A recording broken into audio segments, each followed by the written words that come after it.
to start off with, he takes the bell like a deadlift, picks it up from the centre of his stance, stands up tall.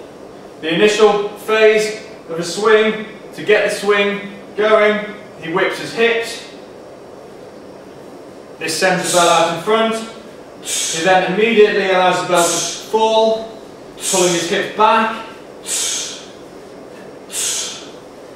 Just going to allow BJ to show you a few more here before we talk about it in greater detail.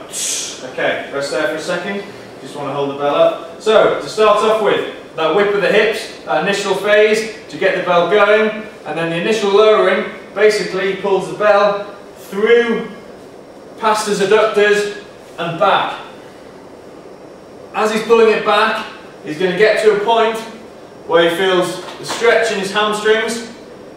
This is building up elastic potential in his muscles. Like an elastic band, he's then able to produce power and force to spring back and then return to a finishing position. Let's have a look at this elastic potential and how it works. Hips forwards, the whip, pulls the bell through.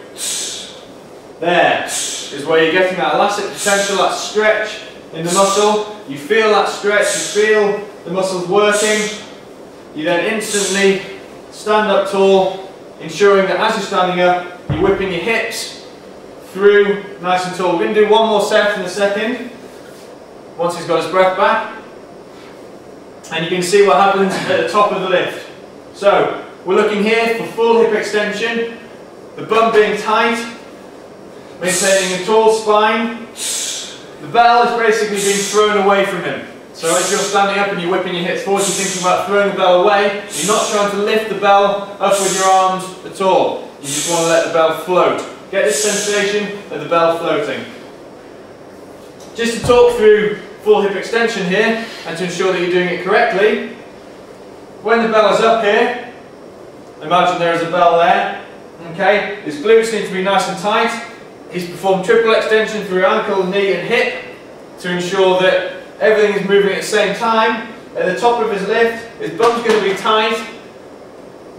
His lumbar spine here is still nice and relaxed, but it's in a nice strong neutral position. Okay? So his pelvis has come all the way through into a neutral position using his glutes, his backside.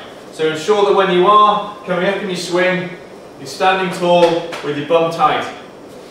So that's a two-arm swing broken down there into different sections just so you can see, and hopefully you'll maintain all those points.